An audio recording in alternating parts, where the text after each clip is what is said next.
Mafhungo ono shandu-dya kha Lihoro la Democratic Alliance vhaili Lihoro vunduni la KwaZulu-Natal vho divhadza uri vha khou ḓo bvisa mabogisi avho a khunguwedzo dza Lihoro dza tshifhingani tsha dzikhetho.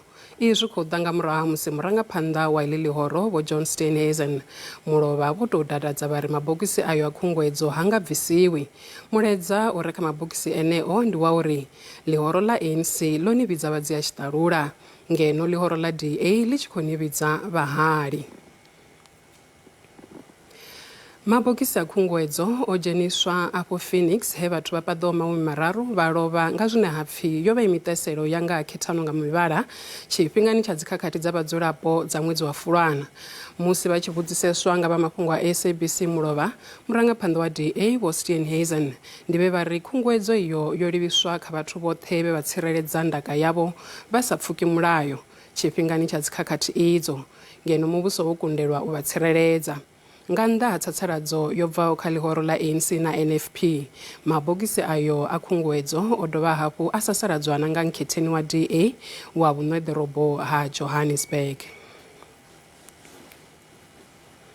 Zwi tshi kha ḓivha zwo ralo tshanḓa tsha muṅweli dzhenerala wa ANC vho vha ri vhoramilayo vha Lihoro vha khou sedzulusa arali ho vha na zwiito zwa u pfuka milayo ya vhuḓifari nga vha Lihoro la DA phanḓa musi vha tshi nga vhiga mbilaelo dzavho kha vha khomishini ya dzikhetho. Vha ANC vunduni la KwaZulu-Natal vho vhiga zwiito izwo kha vha khomishini ya pfanelo dza vhathu. Our provincial leadership, we're supporting them in the application with the Human Rights Commission.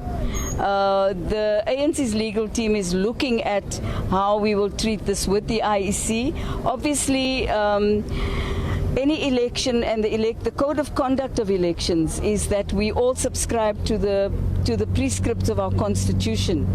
And in our constitution, it's very clear that the Constitution does not promote racism. It does not promote murder. It does not promote crime. And so if you're promoting those, there might be a valid legal reason for the IEC to look at that. But we haven't as yet made an application to the IEC.